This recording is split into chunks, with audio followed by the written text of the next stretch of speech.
అందరికీ రంజాన్ శుభాకాంక్షలు. ప్రపంచంలో ఉండేటువంటి మైనార్టీ సోదరులందరూ కూడా సంవత్సరం కాలం అంతా కూడా ఎదురు చూస్తారు రంజాన్ మాసం కోసం. వారందరికీ కూడా ఎంతో పవిత్రమైనటువంటి మాసం ఈ రంజాన్ మాసం.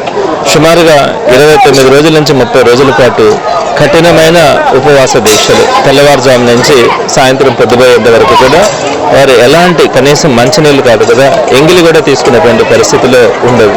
అంత కఠినమైనటువంటి ఉపవాసాలు ఈరోజు మైనార్టీ సోదరులందరూ కూడా సుమారుగా ఆరోగ్యంగా ఉన్నటువంటి ప్రతి ఒక్కరూ కూడా ఈ ఉపవాస దీక్షల్లో పాల్గొనడం, కానీ ఈ 29 నుంచి 30 రోజుల పాటు కఠిన దీక్షలు అనంతరం ఈరోజు రంజాన్ పండుగని వారందరూ కూడా సెలబ్రేట్ చేసుకోవడం, వారితో కలిసి ఈరోజు ఇక్కడ ఈద్గా మసీద్ 47-48 డివిజన్ ప్రాంతాల్లో ఉన్నటువంటి ఈద్గా మసీదులో నేను పాల్గొనడం నాకు చాలా సంతోషంగా ఉంది.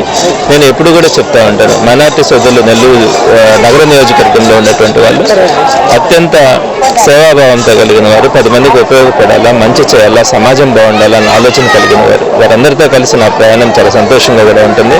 అనేకమైనటువంటి సేవా కార్యక్రమాల్లో వారితో కలిసి పాల్పంచుకోవడం కూడా జరిగింది. ప్రత్యేకంగా ఈరోజు రంజాన్ సందర్భంగా వారు చేసినటువంటి ప్రార్థనలు కానీ, దువా కానీ, వారు బాగుండాలి, వారితో పాటు అందరూ బాగుండాలి, ఈ సమాజం బాగుండాలి, యావత్ మానవాళి బాగుండాలి అని వారు కోరిక, వారు చేసినటువంటి ప్రార్థనలు తప్పకుండా ఫలించాలని ఆ అల్లా దయ వల్ల ఈ సమాజం అంతా, ఈ ప్రపంచంలో ఉన్నటువంటి మానవాళి సుఖ సంతోషాలతో శాంతియుతంగా ఉండాలని మనస్ఫూర్తిగా అల్లాని ప్రార్థిస్తా ఉన్నాను. మరొక్కసారి అందరికీ కూడా ప్రపంచంలో ఉండేటువంటి ప్రతి మైనార్టీ సోదరులతో పాటు ప్రతి ఒక్కరికి కూడా రంజాన్ శుభాకాంక్షలు తెలియజేస్తాను. అస్సలాముఅలైకుం, నమస్తే. ఈరోజు సంతపేట ఈద్గాకి నమాజ్కి రంజాన్ నెల 30 రోజులు ఒక్క పొద్దులు అయిన తర్వాత ఈరోజు చాలా సంతోషంగా పండుగ జరుపుకుంటున్నాము. ఆ పండుగలో ఆ సంతోషంలో మా ఎమ్మెల్సీ చంద్రశేఖర్ అన్న రావడం జరిగింది. మాకు ఇంకా సంతోషంగా వేస్తుంది. ఇటువంటి ప్రోగ్రాలు ఇంకా చేయాలని అనుకుంటున్నాము.